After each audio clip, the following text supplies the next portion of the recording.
शेफाली सुरभि नवचेतना के पेज से आप सभी दर्शकों का हार्दिक स्वागत और अभिनंदन करती हूँ।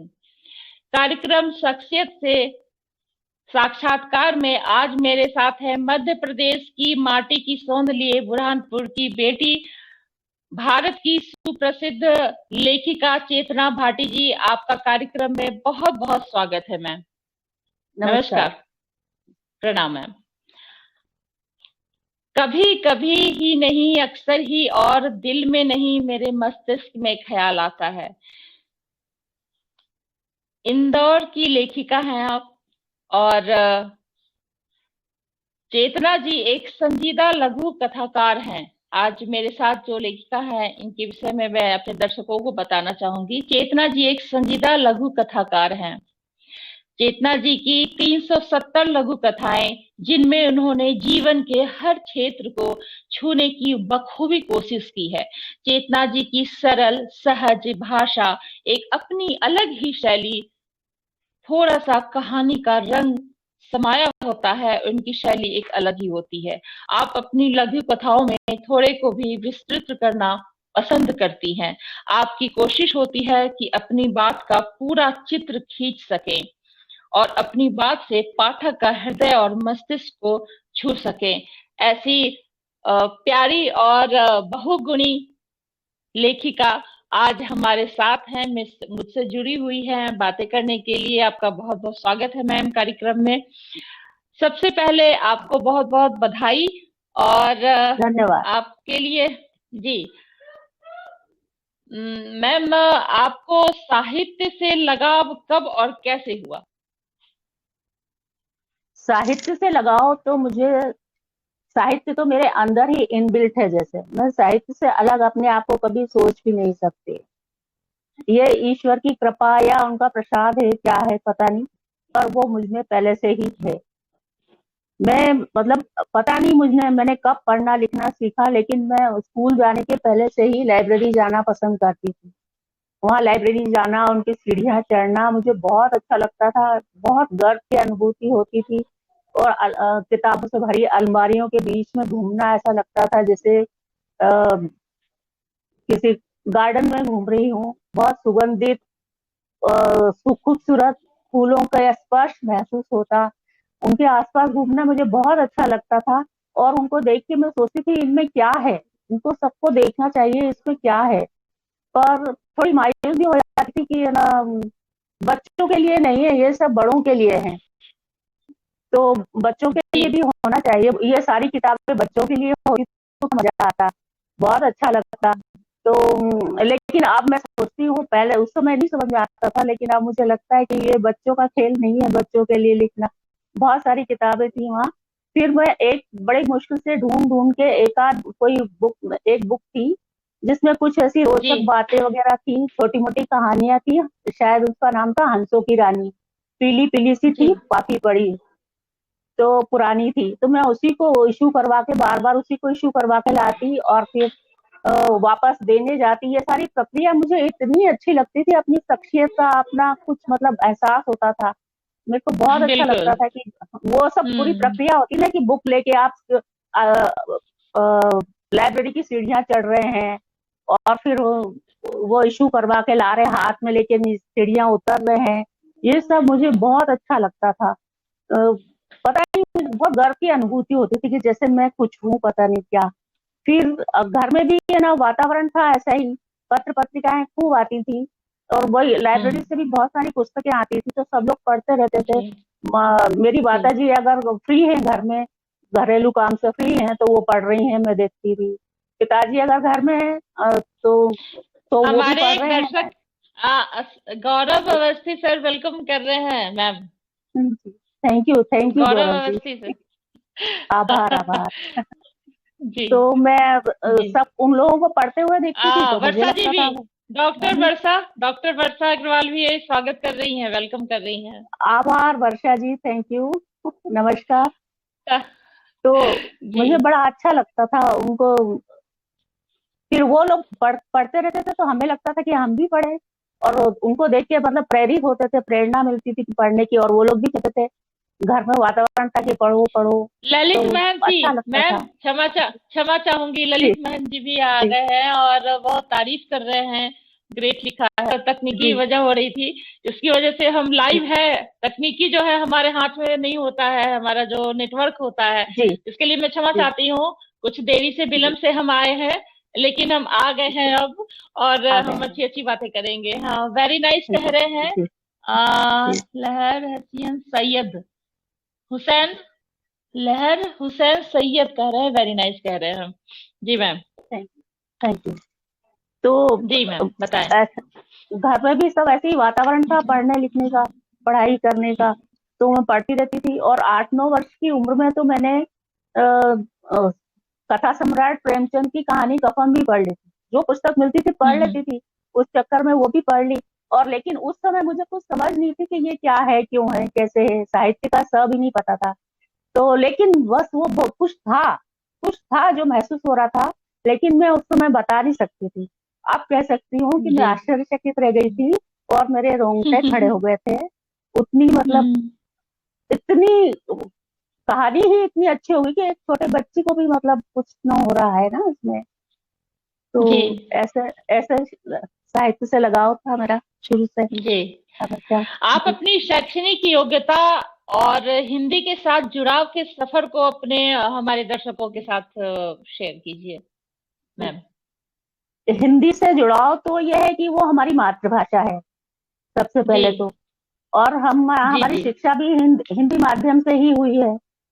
तो जी। हिंदी तो मतलब हम सोचते विचारते सब हिंदी में ही है। तो हिंदी हम्म। से तो लगाव है ही, और हिंदी पढ़ना मुझे हमेशा बहुत अच्छा लगता था। जब मैंने पढ़ना शुरू किया तो जैसे एक एक एक पृष्ठ पलटते हैं ना, जैसे मात्राओं का आता है, जैसे अमर घर चल, तो अ की मात्रा वाला, फिर आ की मात्रा वाला, अमर नल पर जा, पानी भर, ऐसे एक एक हर मात्रा का पाठ आता जाता है ना, तो मैं जैसे जैसे पन्ने पलटती जाती थी, मुझे ऐसा लगता था जी। कि वो खुल जा सिमसिम के खजाने के द्वार खुलते जा रहे हैं, खुल जा सिमसिम जैसे। और एक के बाद एक एक के बाद एक, जैसे हीरे मोती पन्ने सब एक के बाद एक, मतलब ढेरों के ढेर लगे जा रहे हैं। मुझे बहुत अच्छा लगता है। हिंदी तो भाषाएं मुझे बहुत आकर्षित करती हैं, लेकिन हिंदी अपनी भाषा है तो मुझे वो ज्यादा आकर्षित करती है। मुझे भाषाओं का बहुत अच्छा पढ़ना बहुत अच्छा लगता है। मैं सोचती मुझे दिल से सारी दिल का भाषाएं नाता। आती। हाँ, दिल से हाँ, दिल का नाता जुड़ दिल से जाता है। दिल ऐसी का। एक सोंध हाँ होती है जो, हाँ, माटी जी की सोंध जैसे जी। होती है हमारी तो धरती से जुड़ी। हाँ ये ऐसे ही होती जी है। बिल्कुल सही जी कह रही हैं मैम। जी जी बहुत जी सही। तो बचपन जी में आपकी पारिवारिक पृष्ठभूमि कैसी रही और आपकी रुचि किन चीजों में है, इसके अलावा, लिखने के अलावा मैम? जी। वैसे मैंने ना फिर पढ़ाई की, पढ़ने का शौक था तो मैंने बीएससी एमए एलएलबी तक पढ़ाई की। और फिर उसके बाद मैंने सोचा कि अब जब पढ़ाई कर ली, क्योंकि उस समय कुछ और होता नहीं था, ज्यादा विकल्प होते नहीं थे, डिग्रियां ही होती थी कि भाई अपने को सेफ लगता, सुरक्षित लगता है। तो वो पढ़ाई तो मैंने हम्म। पूरी कर ली, फिर सोचा कि आप कुछ करें। लेकिन मन मेरा लेखन में ही रमा हुआ था। और जी। तो बनना मुझे लेखक ही था, तो मैं यही पढ़ती थी। तो फिर पारिवारिक पृष्ठभूमि में मेरे पिताजी श्री कृष्णपाल सिंह सिसोदिया जी अ, नगर निगम आयुक्त, सेवानिवृत्त नगर निगम आयुक्त थे। और मेरी माँ श्रीमती विजय सिसोदिया आरंभ में शिक्षिका थी, फिर उन्होंने घर परिवार के लिए छोड़ दिया, जी। शिक्षण कार्य छोड़ दिया। क्योंकि हम लोग बहुत मतलब वो पारंपरिक परिवार से आते हैं, जहाँ हमारे लिए तो परिवार सबसे महत्वपूर्ण होता है। तो फिर हम्म। हम 4 भाई बहन हैं, 3 भाई हैं, एक एक 3 बहनें हैं, एक भाई है। और जी। सभी अपने अपने वेल सेटल्ड, अपने अपने परिवारों में रमे मस्त हैं।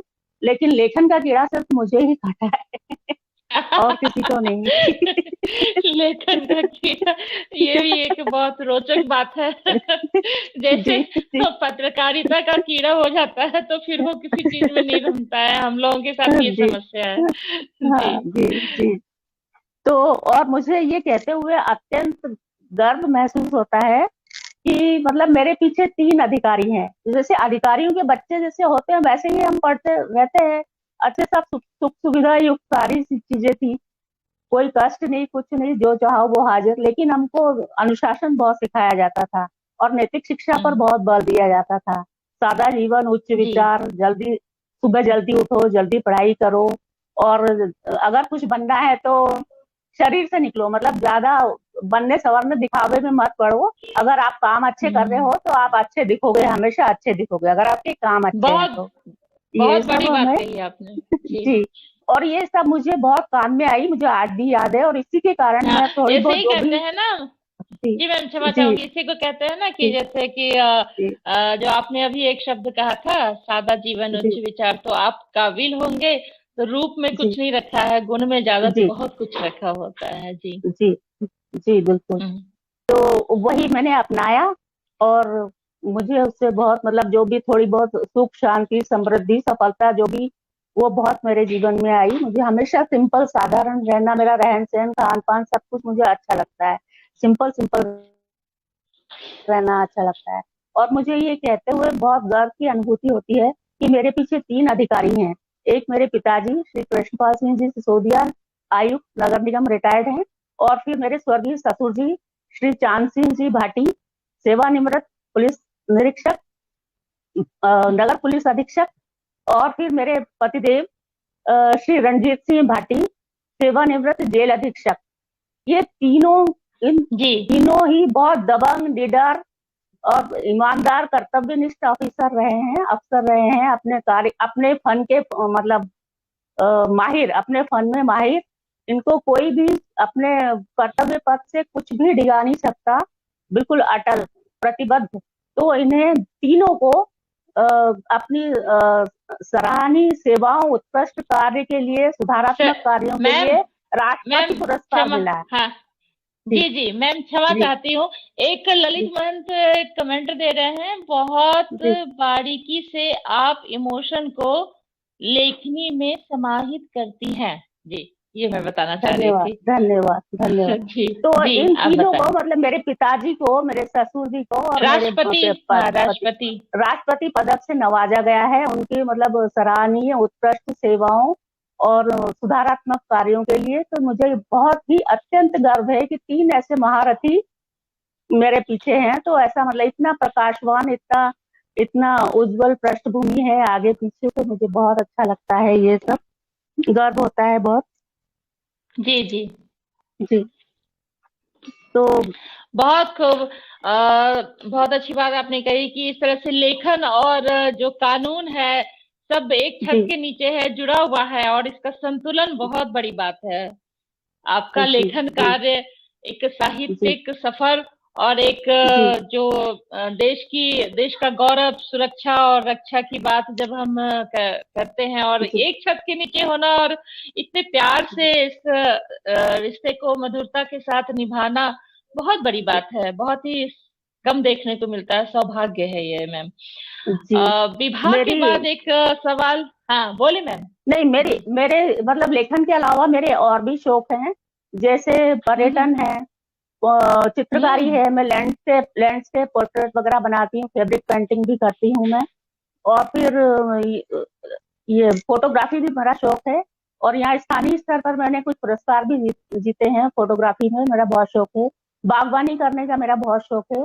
मैं अपने पौधों की देखभाल करना, उन्हें संभालना, रखना बहुत अच्छा लगता है। जहाँ भी जैसी भी जगह होती है, थोड़ी बहुत गुंजाइश होती है, मैं कहीं ना कहीं पौधे लगा देती हूँ। मैं और मेरे पति जब दोनों, हम कहीं भी सरकारी मकानों में भी रहते, जहाँ भी आवश्यक जगह मिलती थी, हम कोई ना कोई पौधा वहां पे लगा ही देते थे। और कई बार पानी वानी की भी बहुत परेशानी होती थी, तो हम पानी बचाते थे। और रात में जब वो अपने कार्य से फ्री होते थे, तो उसके बाद हम दोनों बाल्टियां भर भर के वो अपने बगीचे में पानी देते थे, बचा बचा के पानी देते थे। मतलब इतना शौक है। अपनी तबीयत खराब हो, कुछ भी हो, लेकिन हमारे पौधों को कुछ नहीं होना चाहिए। हम पौधे बहुत क्या लगाते बात हैं। है। और घर घर घर बनाना, सजाना, संवारना भी मुझे बहुत लगा। मतलब वास्तव में तो मुझे कुछ ना कुछ करना अच्छा लगता है। हर समय कुछ ना कुछ करना अच्छा लगता है।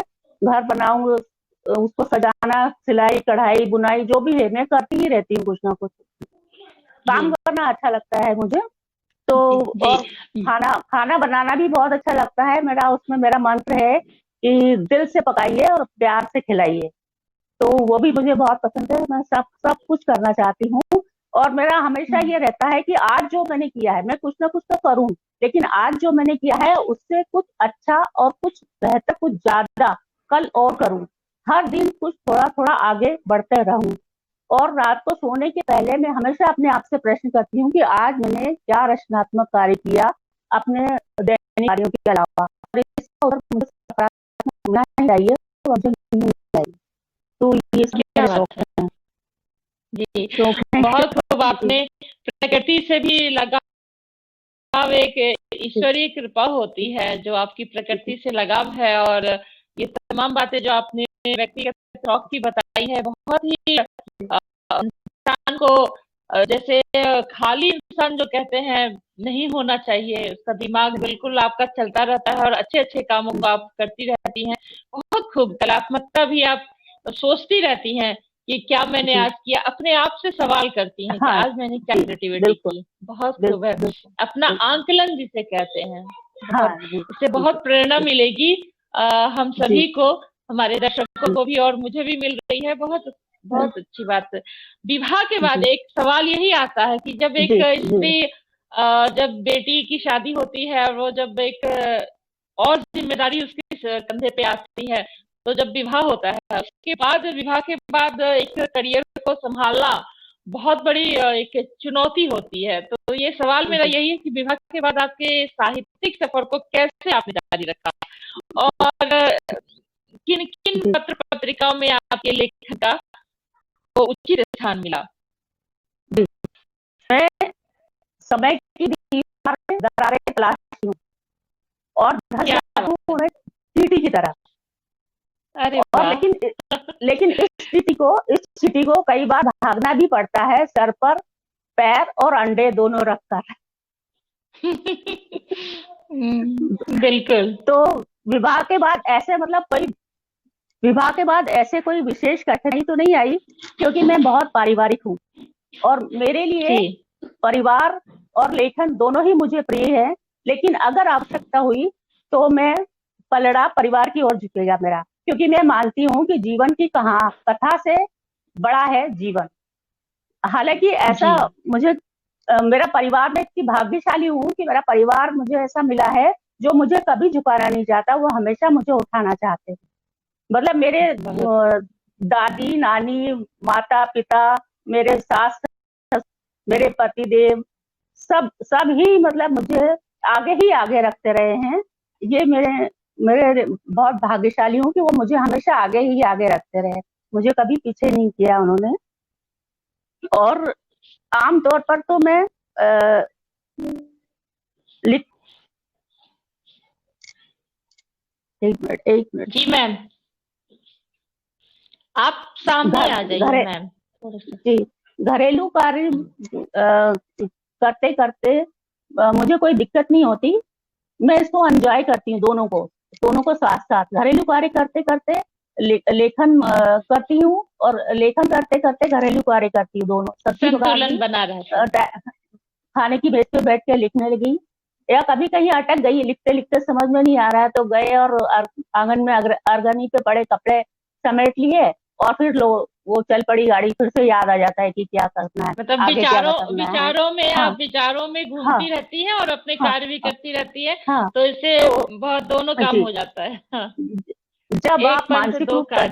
हाँ, मानसिक रूप जी। से थक जाओ तो शारीरिक कार्य करने लगो, शारीरिक रूप से थक जाओ तो मानसिक कार्य करने लगो, तो काम भी क्या हो बात। जाता है, एंजॉय भी होता है, और अच्छा लगता है, मुझे बहुत अच्छा लगता है, समय का सदुपयोग हो जाता है। मैं इस चीज को बहुत एंजॉय करती हूँ, मुझे अच्छा जी लगता है जी। दोनों काम करना अच्छा लगता है जी। बहुत सही मैम। पत्रिकाओं में आपके लेखन को उचित स्थान हाँ जो हाँ मिला, हाँ उसके विषय में बताइए जी। जी। बहुत सारी पत्र पत्रिकाओं में मेरे लेखन को स्थान मिला है। ऐसे तो अभी मुझे जो याद आ रहे हैं, नई दुनिया, जी। दैनिक भास्कर, नव भारत, आहा जिंदगी, वीणा, मनस्वी मनस्वी, समांतर, सरिता, गृह शोभा, मेरी सहेली, अ, मिन्नी पंजाबी पत्रिका है जिन्होंने मेरी लघु कथाएं पंजाबी में अनुवाद करके प्रकाशित की, बहुत सारी हैं। लेकिन सबसे ज्यादा योगदान मैं अपने लेखन में मानती हूँ नई दुनिया का। उन्होंने मुझे मैंने मतलब मैं अपनी लेखक की पाठशाला नई दुनिया को ही समझती हूँ। वो नई दुनिया में छपना मतलब ऐसा विश्वास माना जाता था कि नई दुनिया में अगर आपके लेखन में दम है, कोई बात है, तो नई दुनिया में अवश्य छपेगा। नई दुनिया में छपना मतलब एक प्रमाण पत्र लेखन का। तो जी मैं उनको पढ़ती थी, उन्होंने बीच व्यंग कॉलम शुरू किया, मैंने उसको पढ़ा, तो मैंने कहा अरे ये तो मैं भी लिख सकती हूँ। ऐसे मैं पढ़ती बहुत थी, लेकिन प्रेरित नई दुनिया ही करता था, ये तो मैं भी कर सकती हूँ, और मैंने किया और भेज दिया, छप गया। फिर मैंने कहानी लघु कथाएं उसमें पढ़ी, फिर मैंने कहा अरे ये तो मैं भी कर सकती हूँ, तो फिर मैंने लिखा और भेजा और छप गया। तो मैं भेजती गई, वो छापते गए। अब एक नए नव लेखक को तो बहुत प्रोत्साहन मिलता है अगर उसकी रचनाएं छपे तो बस वो छापते गए, बिल्कुल। मैं लिखती गई। तो इस तरह लेखक बनाने में हम्म। मतलब नई दुनिया का बहुत बड़ा योगदान रहा। कई बार तो एक एक महीने में, 15-15 दिन में कहानियां छप जाती थी, एक महीने में 4-4 रचनाएं छप जाती थी, मतलब एवरेज 1-1.5 महीने में एक आध तो आती ही रहती थी। और नई दुनिया हमारा मतलब उस समय अभी भी और उस समय तो एकमात्र ही हिंदी का सबसे अच्छा अखबार था, जहां तक मुझे जानकारी है। और जी इंदौर को नई दुनिया सिटी के नाम से जाना जाता था। और मैं अभी सोचती हूँ कि नई दुनिया से इतना लगाव है जैसे कोई घर का बुजुर्ग हो हमारे। तो लगता है हाँ कि नई हाँ। दुनिया नहीं होता तो क्या होता। मुझे ऐसा लगता है। जी। जी जी जी, बहुत थैंक अच्छी यू बात नई है। दुनिया। कोई जी। हाँ, हाँ, नई दुनिया बिल्कुल नई दुनिया जी। में ही मतलब वो है ना, ले चलती जी। है ना, तो जीवन में आप मतलब दुनिया मतलब दुनिया में आंखें हाँ, खोलते ही अपने आसपास नई दुनिया को ही पाया मैंने। क्या बात है। जी। बहुत खूब। कोई जी। भी लेखक या साहित्यकार किसी भी घटना से प्रभावित होता है मैम, तो जी। अपने लेखन को गति देता है, वो इसी से सीख के अपने लेखन को गति देता है। तो आपके जीवन की कोई घटना ऐसी जो इसमें आपने लेखन आपका लेखन जो है प्रभावित हुआ हो, वो जी। दर्शकों को बताइए मैम। जी। मैं लिखती तो रहती थी, हमेशा शुरू से लिखने पढ़ने का शौक है मुझे। लिखती रहती थी, पर ऐसे ही लापरवाही से कुछ लिखा नहीं लिखा, अधूरा सा पटक दिया। पार्ट टाइम जॉब और जैसे कभी अपनी सुविधा अनुसार किया नहीं किया। लेकिन फिर थोड़े दिनों बाद मेरी नानी माँ की मृत्यु हो गई। तो जी मुझे मुझे बहुत शौक लगा, मैं अवाक रह गई। ये मतलब जीवन की जो का परम सत्य, अटल सत्य जो है, उसमें ये पहला साक्षात्कार था। तो हम्म, मैं मुझे उससे उबर ही नहीं पा रही थी। मैं जी उन्हें बहुत चाहती थी, और वो भी, मैं उनकी बहुत लाडली थी। लेकिन मैं उससे उबर ही नहीं पा रही। मैं बहुत कोशिश, खूब समझाया, खूब दिलासे दिए, पर मैं समझ ही नहीं पा रही थी कि मैं क्या करूं। तो फिर मैंने उसका उपाय सोचा कि ये सब बातें सोचने से अच्छा है कि मैं अपने आप को व्यस्त कर लूं, अति व्यस्त कर लूं, ताकि मेरा ध्यान ही ना जाए। तो अब जी किस में व्यस्त करूं? तो मैंने सोचा मैं लेखन में व्यस्त कर लूं। मैंने अपने आप को लेखन में व्यस्त कर लिया। खूब लिखा बहुत मैंने। खूब। तो उसमें हम्म, मतलब लिखने में लेखन तो एक ध्यान अवस्था है। जी तो उसमें, हाँ, उसमें मन रंग गया मेरा। रमाई ही हुआ था, लेकिन वो फिर ठीक हो गया। और फिर उसके बाद में समय जब मेरा मन, अपना जो अभिव्यक्ति होती, भावनाएं जो होती, वो लेखन में निकल जाती है, तो मन भी थोड़ा मेरा हम्म, हल्का हुआ। और जब एक बिल्कुल रचना आपके हाथ में आती है तो उसकी तो खुशी ही अलग होती है। तो बिल्कुल। इस इससे मतलब मेरे लेखन को गति मिली, और अब मैं बिल्कुल अनुशासित, नियमित लेखन करने लगी। क्या बात है। उससे तो उससे कोई गति मिली। घटनाक्रम बहुत प्रभावित करता है जी। जो, जिससे आप एक अंकुरन मान के चलिए कि अंकुरित हो हाँ। जाता है जी। ना, उसको वो जी। धूप हवा पानी खाद्य सब कुछ मिल जाता है, तो एक जी। लेखक तैयार हो जाता है। जैसे कोई जी। घात आघात, जैसे कोई आपने नानी जी की चर्चा की, तो इसमें जी। एक दुख को हल्का करने हाँ। के लिए एक बाल मन जो जी। आपका था बालिका का, वो जी। और जो युवा होते होते आपने उसको इस तरह से ढाला, तो एक समझिए कि कितनी अच्छी बात है, पॉजिटिविटी है जी। हाँ जी। कि आपने पॉजिटिव। समाज को एक लेखिका मिल गई, और आपका हाँ। भावों में जो आपने जी। शब्दों से उकेर दिया अपने भावों को जी। कहानियों जी। में, तो एक इसमें समझिए कि इसमें एक सफल काम हो ले, गया जी। लेखिका बनाने में भी हमारी दादी नानियों का बहुत हाथ रहा, क्योंकि हमने उनसे बहुत कहानियां सुनी। अभी याद करते हैं तो ऐसा लगता है कि कितना परेशान करते थे हम उन्हें, लेकिन वो सुनाती ये थी। बात सही हमारी है। उससे कल्पना शक्ति हमारी बहुत बड़ी उससे। जी जी। जी जी। हाँ, ये बहुत सही कहा कि जैसे कि हमारी दादी नानियां बचपन में हाँ, बिल्कुल हाँ, हम सोते ही नहीं थे कहानियां जी सुने बिल्कुल। बिना। उनकी कहानियां भी बड़ी इंटरेस्टिंग और शिक्षाप्रद होती इंटरेस्टिंग थी, होती रोचक होती थी। है। जी कि जी मतलब अब जैसे कि बच्चे मोबाइल में ऐप वगैरह देखते हैं, जी वो कार्टून देखते जी हैं, तो ये एक तरह से सेहत के लिए नुकसानदायक है। हम बचा भी नहीं पा रहे हैं अभी की जो जनरेशन जी। की बात करें। मुझे तो ये लेखक एक बनने बहुत में बड़ी। सबसे पहला श्रेय मैं अपनी दादी नानी को ही दूंगी, क्योंकि उन्होंने बहुत कहानियां सुनाई हैं। दोनों ने उन्होंने- जी जी जी जी जी। अ, जी आपके इस उल्लेख जो आपने दादी नानी की तो मुझे भी अपनी दादी की याद आ जी रही है। नानी को तो जी मैंने देखा नहीं, लेकिन दादी बहुत अच्छी अच्छी। और जब जी गांधी जी का जमाना था, चरखा का, जी उस वक्त जी दादी जी यंग थी। और जब मैं छोटी थी तो वो काफी बुजुर्ग हो चुकी थी, लेकिन वो कहानियां बहुत सुनाया करती थी। और वो गजब की वो होती थी, बिल्कुल ही जैसे कि हमारी सुभद्रा कुमारी चौहान वीर रस की रही हैं। तो जी मैं यहाँ पे इसलिए आपसे चर्चा कर रही हूँ, बहुत सुखद लग रहा है मुझे ये।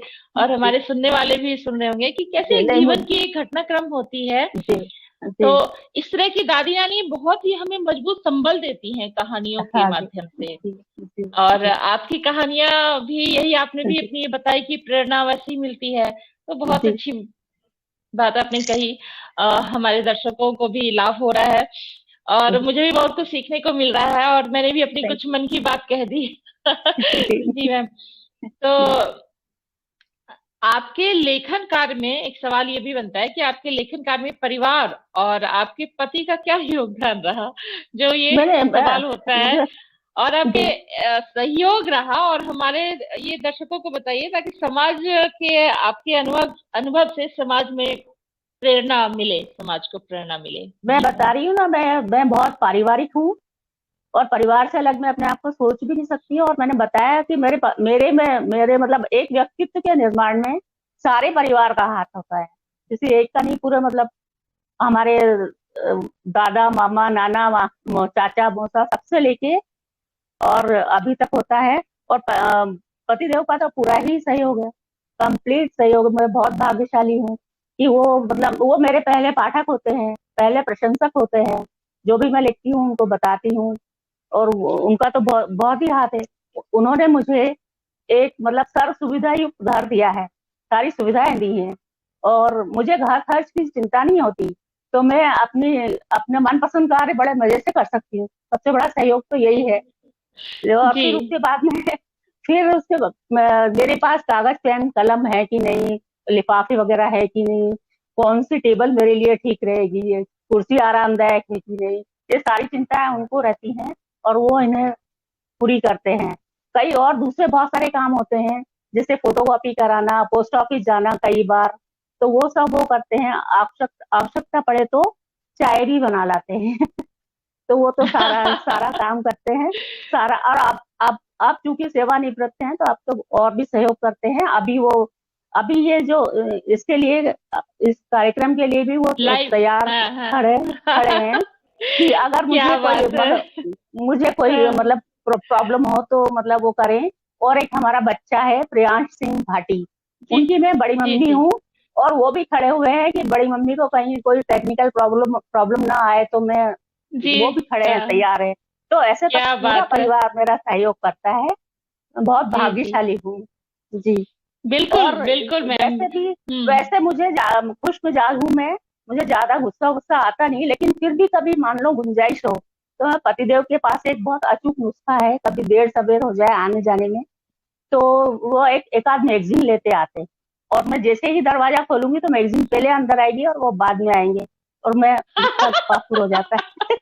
ये बहुत काफूर हो इंटरेस्टिंग जाता बात आपने बता दी, ये बहुत है। इंटरेस्टिंग, सबके जी काम की है जी ये।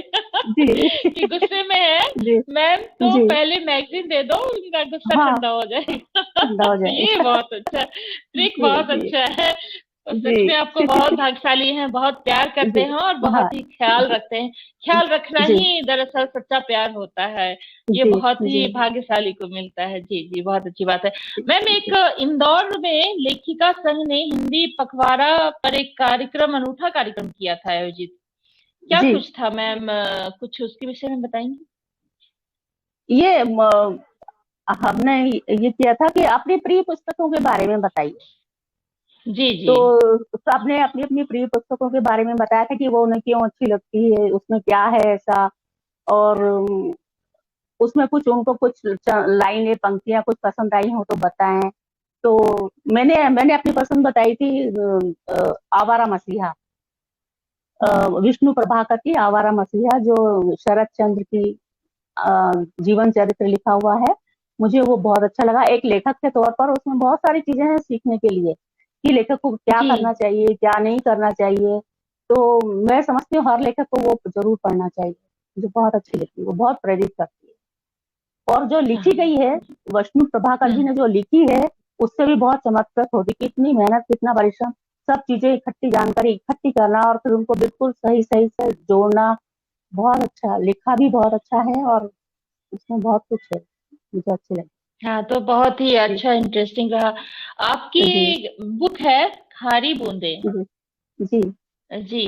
तो जी इसकी बहुत ही मैंने पढ़ी है, इसको थोड़ा सा ज्यादा तो नहीं पढ़ा लेकिन थोड़ा सा पढ़ा है। जी इसमें बहुत ही खूबसूरत बातें आपने लिखी हैं जीवन और रिश्तों के बारे में, आई थिंक जहां तक जी मैं सही हूँ। और जी इसमें 145, जी। 145 मैं सही हूँ? हाँ। तो हाँ जी इसके जी। विषय में, हाँ, दर्शकों को बताइए। ये बहुत प्यारी, मतलब खारी बूंदे एक शीर्षक ही बहुत प्यारा है, बहुत हाँ अर्थपूर्ण हाँ है। जी। बताइए मैम। इसमें इसमें मैंने लघु कथाएं लिखी हैं, काफी सारी, जो मैं लिखती रहती हूँ, अक्सर ही लिखती रहती हूँ। और आप चाहें तो मैं उसमें से कुछ सुना सकती हूँ। बिल्कुल, स्वागत। लघु कथाएं, एक एक लघु कथा है संक्षेप में। मेरी, सुना, हुँ, सुनामी सड़क। सुनामी सड़क, आजकल जो ये सड़कें बन रही हैं और पेड़ वगैरह कट रहे हैं ना, इसके ऊपर मैंने लिखी है। सुनामी सड़क। नटखट नन्हे को सुलाने की असफल कोशिश करते उसने पाया, बचाओ बचाओ का शोर है चहुँ ओर। सैकड़ों आशियाने उजड़ गए। शहर की ओर से बदहवास उड़ती आती चिड़िया से उसकी देहातन सखी ने पूछा, का सकी सुनामी? ना सकी सड़क। बेहोश होकर लुढ़कने के पहले हाँफते हुए वह बोली थी। देहातन ने झट घबराकर बच्चे को सीने से लगाया। बेटा सो जा, नहीं तो सड़क आ जाएगी। सहमा बच्चा सिकुड़ कर सो गया। सड़क चौड़ीकरण ने सब कुछ समेट लिया था। क्या बात है! बहुत खूब। बहुत मतलब ये लघु कथाएँ जो मैम होती हैं, ये जी। बहुत शॉर्ट होती हैं लेकिन बहुत बड़ी जो बहुत बड़ा जी संदेश छुपाए रखती हैं, अपने समेटे रखती हैं जी। अपने अंदर। थोड़े और थोड़े में बहुत जिसके कुछ पास कहने की। थोड़े में बहुत कुछ ज़्यादा होता है। और यही हाँ एक इसकी प्लस पॉइंट है। बिल्कुल, कि जी जब समय भी नहीं हो और आपको इसमें एक मैसेज भी देना हो, तो इस तरह से लघु जी कथा के माध्यम से आप समाज को एक जो हकीकत जी है वो उससे रूबरू करवा सकें। जी कुछ और भी कुछ रचनाएँ दर्शकों को हाँ जी। आप सुनाना चाहें? जी, हाँ हाँ जी, बिल्कुल बिल्कुल। एक एक स्वागत। लघु कथा है, पानी रे पानी।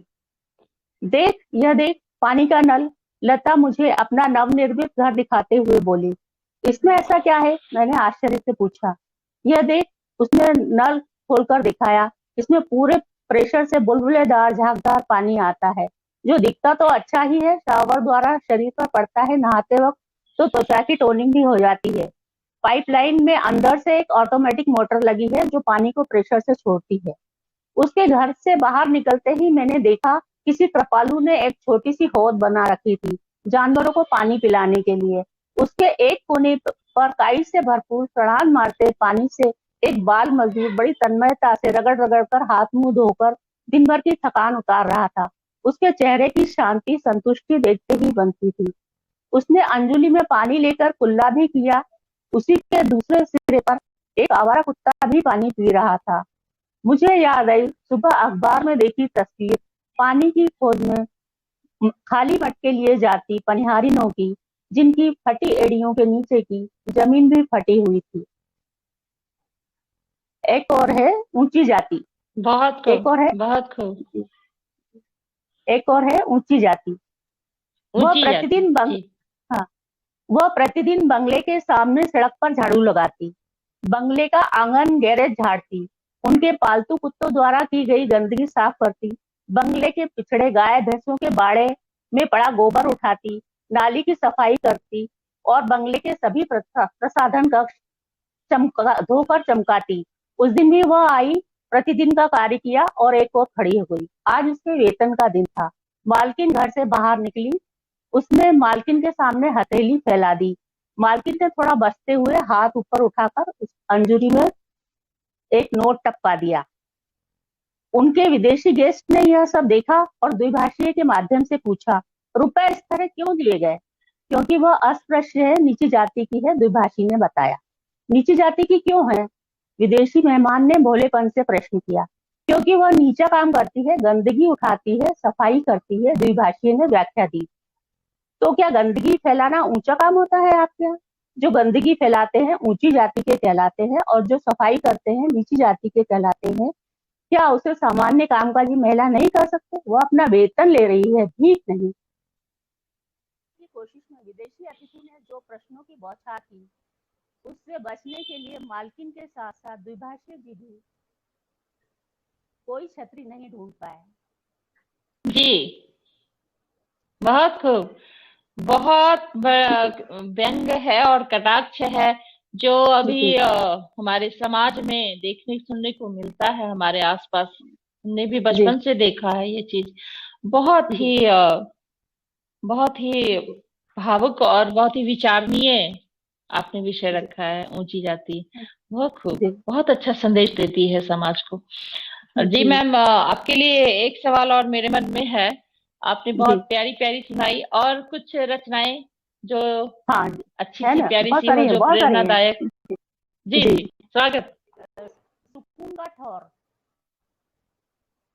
सुकून का ठौर।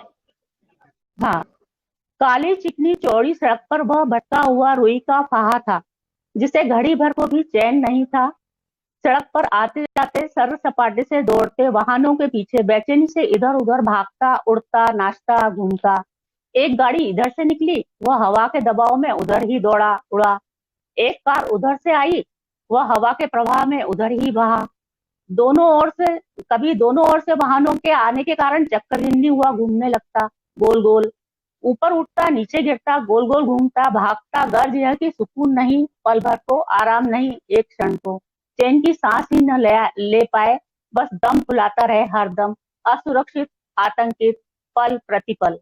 ऐसे ही भागते दौड़ते, उठते गिरते सड़क किनारे की मिट्टी में जा पड़ा और फिर वहीं जमकर रह गया, शांति और आराम के साथ। अपनी मिट्टी से जुड़े बिना चैन कहाँ, आराम कहाँ। पास ही बने आलीशान बंगले के भव्य टेरेस पर खड़े एनआरआई ने आह भरी, उधर मिट्टी भी तो गीली थी। बहुत खूब, क्या बात है, बहुत सुंदर। जी जी बोलिए। एक है लाभ शुभ। इंजीनियरिंग।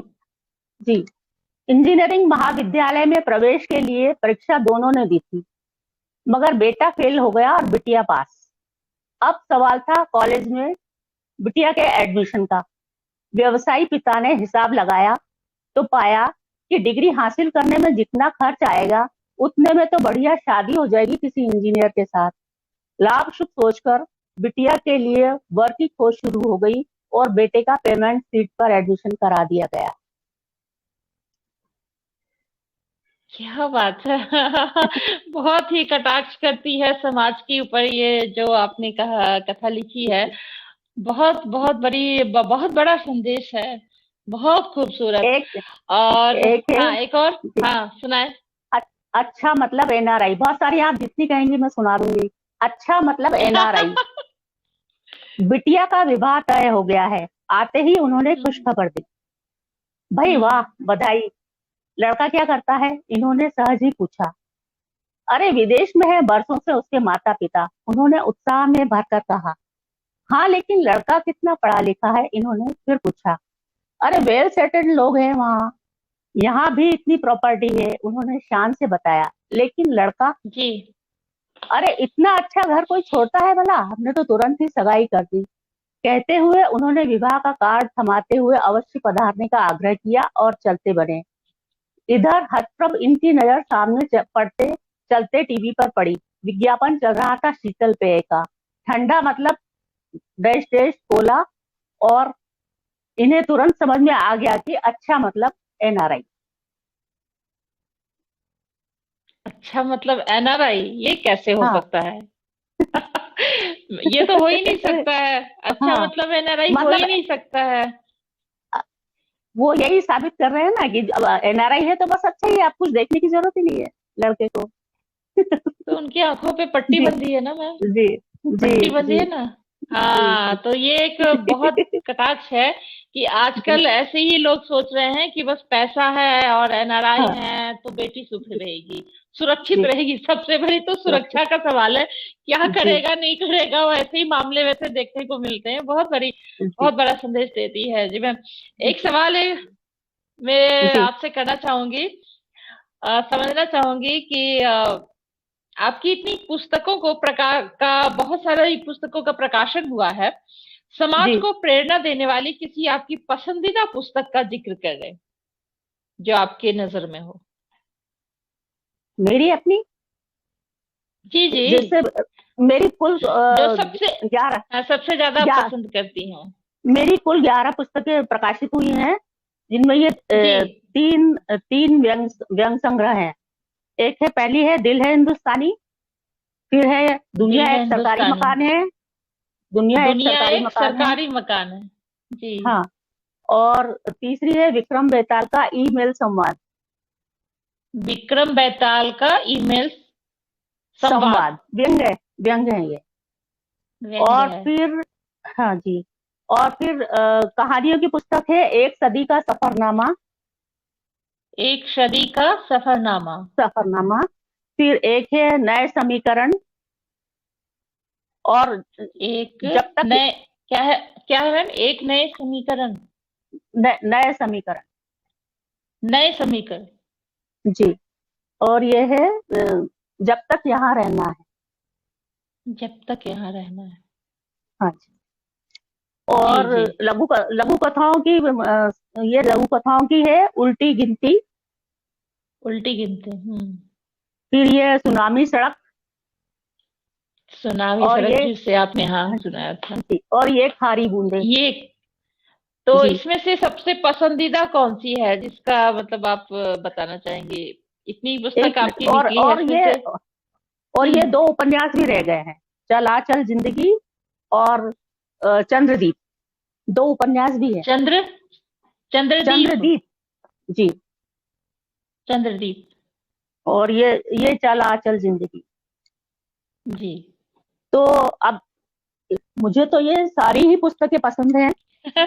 न जी जी। न न न कोई कम, न कोई ज्यादा। और इनमें सभी में कुछ न कुछ है, तभी तो ये लिखी गई है। कोई ना कोई हम्म। बात तो है। तो लेकिन कितनी है, ये तो पाठक ही बता पाएंगे ना। फिर भी आपने पूछा ही है तो मतलब पहली पुस्तक की, पहली कृति की बात जरा थोड़ी अलग होती है। क्यों? तो पहली बिल्कुल। पुस्तक है मेरी दिल है हिंदुस्तानी। दिल है हिंदुस्तानी। हाँ। तो इसने इसने मुझे मतलब, मुझे व्यंग मेरे दिल के वैसे भी बहुत करीब था। और सबसे पहली पहचान मुझे मेरे व्यंगकार को मिली। तो जी ये ये मुझे बहुत पसंद है। वैसे तो सभी, जी। मतलब ये मुझे कहना अच्छा नहीं लगता, लेकिन फिर भी पहली है, इसलिए पहली पुस्तक है। हाँ, पहली पुस्तक है। और इसमें जो मेरा सवाल ये था लेखक। कि जो हाँ समाज को हाँ प्रेरणा देती हुई हो, जो हाँ जी। किताब, पुस्तक। हाँ, जी। ये है, ये बहुत इसकी मतलब बहुत पसंद की गई है, बहुत पसंद की गई है। दिल है हिंदुस्तानी, इसमें जो दिखाइएगा व्यंग मैम। है वो, जी, अच्छा, हाँ, इसमें दिल जो, है हिंदुस्तानी। हाँ इसमें जो व्यंग हम्म। है वो बहुत ही मतलब अच्छे हैं। और लघु कथाओं में भी आपने सुनी है तो वो भी बहुत मतलब अच्छी है। जी लेकिन जी मुझे जी ये ज्यादा अच्छी लगती है। जी। जी तो एक मन में सवाल मेरी ये आ रहा है मैम कि एक जो जी साहित्यिक जीवन होता है, साहित्यकार जब आप, जी एक मनुष्य बनता है, आप महिला हैं, लेखिका हैं, जी तो जी साहित्यकार जो होता है उसकी, जी वो अपने किस नजरिए से हर प्रत्येक विषयों को देखता है, जीता है अपने आसपास को। और जो भाव आते हैं, जैसे क्रोध है, प्यार है, स्नेह है, ममत्व है, और पीड़ा है, बहुत सारे भाव जी होते हैं मैम। तो इसको जी किस तरह से एक साहित्यकार अपने देखता है, और फिर उसको जब उस पे बीतती है तो किस तरह से वो उसको अ, उससे निकल पाता है, उन भावों से पाठ पाता है जी, उस भाव को, खुद और खुद अपना से निकल। जो उसका हाँ, धर्म जी, है, साहित्यिक जी, धर्म है, कैसे उससे जी, इंसाफ कर पाता है। जी मैम। जी। तो उससे निकलने का तो साहित्यकार के पास सबसे अच्छा तरीका ये है कि बस लिख लो, लिख लो, हम्म। जो भी है तो लिख लो, तो उससे बहुत फर्क पड़ जाता है। चाहे पूरा ना हो लेकिन काफी फर्क पड़ जाता है उससे। ये मतलब एक मैंने कहा है ना, ध्यान अवस्था है ये तो उससे बहुत फर्क पड़ जाता है। और जैसे बाकी जो दूसरी चीजें हैं तो मैं हर समय मतलब समाज की विरूपताओं, कुरीतियों, इस पे मेरी नजर रहती है, विद्रूपताओं पे, विसंगतियों पे। और मैं हमेशा किसी भी शोषित, पीड़ित, बेबस लोगों के साथ रहती हूँ, हमेशा खड़ी रहती हूँ। और वो मैं फिर देखती हूँ कि ऐसा हुआ तो क्यों हुआ, ऐसा होता तो कैसा होता, ये होना चाहिए, ये नहीं होना चाहिए। वो सब विचार मंथन अपने मन में, जैसे कोई भी बात कहीं पढ़ी, देखी, सुनी, कैसे भी मतलब वो अपने मन में बैठ गई। जैसे फांस चुभती है ना, फांसें बहुत चुभती है मुझे, बहुत जल्दी चुभ जाती हैं। तो वो फिर वो चलती रहती है जब तक कि वो, उनको निकालना जरूरी है, जब तक निकलेगी नहीं, जब तक वो चलता रहेगा मंथन, चिंतन, मनन। और फिर वो रचना बिल- बन के निकलती हैं। रचना बन के निकलती हैं वो। हम्म। मतलब आपको आपको बिल्कुल कांटा चुभा सही। था, आपने उसको फूल बना दिया। ये बहुत अच्छा लगता है मुझे। वाह, बहुत बहुत अच्छी बात कही आपने, बहुत अच्छी जी, बात कही मैम। जी, बहुत कुछ सीखने को मिल रहा है। जाते जाते आप जी। श्रोताओं को हिंदी लेखन, लघु कथा लेखन के बारे में कुछ टिप्स देना चाहेंगी, आपके यात्रा स्मरण जिसने आपको बहुत ही प्रभावित किया हो। जी, मुझे लेखन के बाद सबसे पसंद है तो पर्यटन। हर जगह जाना, हर जगह को देखना, जानना, समझना, उनकी भाषा, साहित्य, संस्कृति, रहन सहन, खान पान, मुझे सब कुछ जानना अच्छा लगता है। और पता नहीं क्या बात है, चलते पहिए के साथ मेरा दिमाग भी चलने लगता है। किसी भी गाड़ी में बैठूं मैं, चाहे वो टैक्सी हो, ऑटो रिक्शा ही हो, शहर में ही कहीं जाना हो, तो दिमाग चलने लगता है और निरीक्षण परीक्षण करती करती हो, और कुछ ना कुछ एक आध रचना पक्की हो जाती है। और ऐसे में अगर बाहर कहीं जाना हो तो फिर तो क्या कहते हैं, फिर तो बहुत बहुत देखना रहता है। तो मुझे हमेशा पर्यटन बहुत अच्छा लगता है, सब कुछ जानना है, सब कुछ देखना है। और हमने अपने सारे जहां से अच्छे, हिंदुस्तान हमारा बहुत घूमा है, बहुत देखा है। अभी पिछले बार हम लोग जोधपुर जैसलमेर गए थे। तो रेगिस्तान का सौंदर्य देख के तो बिल्कुल मंत्रमुग्ध हो गई। वहाँ के जी। वो जो उम्मेद भवन और मेहरानगढ़ के किले और हवेलियां, इतनी सुंदर नक्काशी, आंखें फटी की फटी रह जाए। और बड़ा दुख भी हुआ उन कारीगरों के लिए, इतनी सुंदर उन्होंने कारीगरी की है, और उनका नाम वाम तो खैर है ही नहीं। वो सिर्फ बेचारे खाने पे उनको दो समय की रोटी मिलती थी और वो काम कर देते थे। ऐसा वहां मैंने सुना, किसी ने बताया। कई बार तो मतलब नशे में ही कर देते थे। तो मुझे बहुत दुख भी हुआ हम्म। इस बात का। और फिर हम वहां गए तो एक खुला आसमान, रेत के टीलों के पीछे उगता सूरज, सूर्यास्त होता, बहुत सुंदर लग रहा था। वहां पे मैंने छोटे छोटे से होल, जमीन में होल टाइप के देखे। तो पूछा कि ये क्या है, तो वो बताया कि ये कुइयाएं हैं, क्योंकि यहाँ का पानी बहुत खारा होता है। तो उनको उनके बहुत कुइया के अंदर बर्तन रख देते हैं और ऊपर से ढक देते हैं उन्हें। तो गर्मियों में जब दिन में सारी गर्मी में वो भाप बन के ऊपर उठता है, और रात में ठंडा होकर जब जमता है, बाहर तो निकलेगा नहीं क्योंकि ढक्कन बंद है उसका, तो वो जी। बर्तन में इकट्ठा हो जाता है। तो इस तरह से मतलब वो अच्छा। एक तरह से डिस्टिल वाटर हो गया वो, तो पीने योग्य जी हो जी। जाता है उनके। तो मुझे ये बड़े बहुत हम्म। अच्छी मतलब रोचक जानकारी, बहुत इंटरेस्टिंग लगा मुझे।